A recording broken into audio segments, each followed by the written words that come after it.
Hi friends, welcome to my kitchen. இன்றைக்கி நம்ம பண்ண போகிற ரெசிபி பேனில் ஒரு பிரெட் பீஸா பண்ண போகிறோம். இதுக்கு ஓவன் தேவையில்லை, பேன்லேயே பண்ணலாம். அதே டேஸ்ட்டு அதே மாதிரி நல்லா டோஸ்ட் ஆகி வரும். வாங்க எப்படி பண்ணலான்னு பார்க்கலாம். ஃபஸ்ட் டைம் இந்த வீடியோ பார்க்கலாம், லைக் பண்ணுங்கள், ஷேர் பண்ணுங்கள், கமெண்ட்ஸ் பண்ணுங்கள். வீடியோ பிடிச்சினா சப்ஸ்கிரைப் பண்ணுங்கள், பக்கத்தில் இருக்க பெல் பட்டனை கிளிக் பண்ணுங்கள். இப்போ இதுக்கு பேன்லேயே ப்ரெட்டில் பண்ணுறதுனால நீங்கள் ப்ரெட் எடுத்து வச்சுக்கோங்க. அதுக்கு முன்னாடி நம்ம அதுக்கு ஒரு மிக்சர் பண்ண போகிறோம். அது என்னதுன்னா, வெங்காயம் பொடியாக நறுக்கிய வெங்காயம் கொஞ்சம் எடுத்துக்கோங்க. அது கூடவே கலர் குடமிளகாய் எடுத்துக்கோங்க. உங்களுக்கு எது இருக்குது, க்ரீன் இருந்தால் க்ரீனில், கலர் கிடச்சின்னா கலர் எடுத்து யூஸ் பண்ணிக்கோங்க. கலர் குடமிளகாய் எடுத்துக்கோங்க. அது கூடவே 2 டீஸ்பூன் அளவுக்கு மயோனஸ் எடுத்துக்கோங்க. மயோனஸ் உங்களுக்கு ஏற்கனவே ஷார்ட்ஸில் போட்டுக்கிறேன், அந்த வீடியோவை நீங்கள் கிளிக் பண்ணி பார்த்துக்கோங்க. அது கூடவே பீஸா சாஸ் ஊற்றிக்கோங்க. உங்கள்கிட்ட பீஸா சாஸ் இல்லைன்னா டொமேட்டோ சாஸும் சில்லி சாஸும் நீங்கள் ஊற்றி மிக்ஸ் பண்ணிக்கிட்டு நீங்கள் பண்ணிங்கன்னா உங்களுக்கு பீஸா சாஸ் டேஸ்ட் கிடைக்கும் பாருங்கள்.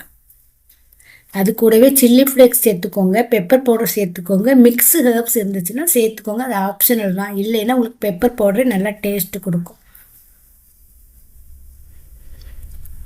இப்போ தேவையான அளவு உப்பு சேர்த்துக்கோங்க.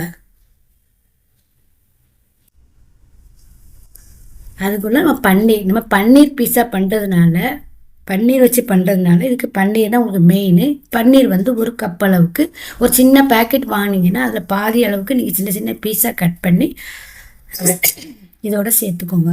ரொம்ப ஈஸியான ரெசிப்பிங்க. சீக்கிரம் பண்ணிடலாம். பிள்ளைகளுக்கு லஞ்ச் பாக்ஸ் கூட நீங்கள் கொடுத்து விடலாம். ரொம்ப ஈஸியாக இருக்கும். எல்லாத்தையும் நல்லா மிக்ஸ் பண்ணுங்கள். மிக்ஸ் பண்ணி தனியாக எடுத்து வச்சுக்கோங்க. அவ்வளோதான் இதுக்கு வேலை. இதை பண்ணால் 5 மினிட்ஸில் உங்களுக்கு பீஸா ரெடி பண்ணிடலாம். பிரெட் பீஸா பண்ணி கொடுத்திங்கன்னா வீட் ப்ரெட்டெல்லாம் உங்களுக்கு கிடைக்கிது, அதில் பண்ணிங்கன்னா இன்னும் உங்களுக்கு நல்ல டேஸ்ட்டாக இருக்கும். ப்ரெட் எடுத்துக்கோங்க, பட்டர் தடவிக்கோங்க, நல்லா பட்டர் தடவுங்க. அதுக்கு மேலேயே பீஸா சாஸ் தடவுங்க. பீஸா சாஸ் இல்லைன்னா உங்களுக்கு டொமேட்டோ சாஸ் தடவிக்கோங்க, சில்லாஸ் தடவிக்கோங்க. அதுக்கு மேலே மிக்சர் வைங்க, சீஸ் வைங்க, சீஸ் ஒரு ஸ்லைஸ் வைங்க. சீஸ் தானே உங்களுக்கு மெயின் உங்களுக்கு பீஸாவுக்கு, அதனால சீஸ் ஒரு ஸ்லைஸ் வைங்க. அதுக்கு மேலே இந்த மிக்சரை வச்சுருங்க. எவ்வளோ வைக்க முடியுமோ அவ்வளோ நல்லா வச்சுட்டு அதுக்கு மேலே திருப்பி சில்லி ஃப்ளேக்ஸ், அந்த மிக்ஸ் ஹெர்ப்ஸ், பெப்பர் பவுடர் போடுங்க. அதுக்கு மேலே நம்ம துருவிய சீஸ் போடுங்க. அவ்வளோதான். எல்லாத்தையும் நீங்கள் போட்டுட்டு பேன் ஹீட் பண்ணி பட்டர் தடவி பேனை ஹீட் பண்ணிக்கோங்க. அதில் வச்சு லோ மீடியம் ஃப்ளேமில் வச்சு மூடி வச்சுட்டு அந்த சீஸ் நல்லா மெல்ட் ஆகி வர்ற வரைக்கும் நீங்கள் அதை டோஸ்ட் பண்ணி எடுத்திங்கன்னா சூப்பரான சுவையான உங்களுக்கு சீஸ் பன்னீர் பீஸா ரெடி ஆகிருக்கு. பன்னீர் விரும்பி சாப்பிட்றவங்க இந்த ரெசிபியை கண்டிப்பாக ட்ரை பண்ணி பாருங்கள். பன்னீர் உடம்புக்கு நல்லது தான். சீஸை விட பன்னீரில் தான் உடம்புக்கு நல்ல சக்தி நிறைய கொடுக்கும்.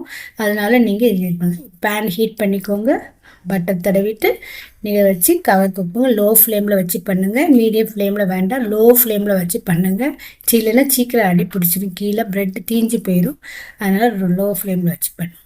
இந்த வீடியோ பிடிச்சினா சப்ஸ்கிரைப் பண்ணுங்கள், லைக் பண்ணுங்கள், ஷேர் பண்ணுங்கள், கமெண்ட்ஸ் பண்ணுங்கள். மீண்டும் ஒரு நல்ல வீடியோ உங்களை சந்திக்கிறேன்.